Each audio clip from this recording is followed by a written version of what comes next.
While I was deployed in Okinawa, my father sold my home to pay off my deadbeat brother. When I got home, they stood on the porch cackling. "You're homeless now." I simply smiled. "What's so funny?" They snapped. I said, "The home you sold was actually." Can you imagine stepping off a plane, boots still dusty from a combat zone, ready to finally be home? Then your own father looks you in the eye and says, "You're homeless now." But the smirk on his face? Oh, that faded real quick when I finally told him exactly what kind of house he'd actually sold. You see, he thought he was playing a game. He had no idea I was about to drop a bomb that would shatter his entire world. I had barely stepped out of that taxi, sea bags still slung over my shoulder, when I saw them. My father and my older brother standing on my porch, smirking. Like they'd been waiting all day just to throw a punch I'd never see coming. I hadn't even taken 3 steps toward the house before my father hit me with it. "You're homeless now." Just like that.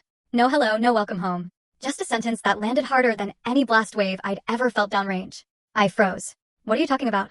I asked, my voice barely a whisper. My brother, Chad, snorted into his beer. "We sold your house, sis. Try to keep up." They actually laughed. Laughed at me. Their daughter, their sister, coming home from an overseas rotation to find everything gone. My father pointed lazily at the front door, like this was all just a harmless prank. "Your brother needed help. Family sacrifices for family. You weren't here. You didn't need the place." And then he added the part that really twisted the knife, the part that told me everything about how little they thought of me. "You Marines bounce around anyway. What difference does a house make?" I should have exploded.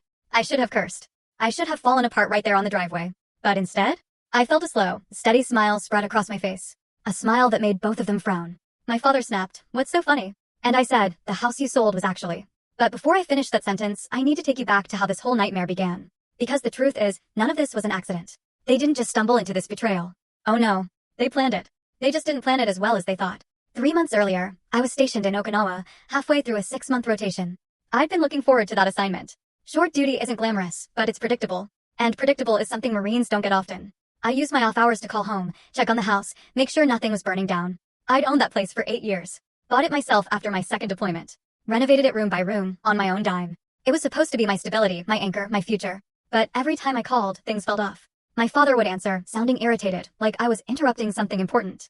My brother Chad, the eternal finding himself project, had moved back in with Dad after losing yet another job. Whenever I asked what, full story on the channel. Link below. Click now and watch what happened next.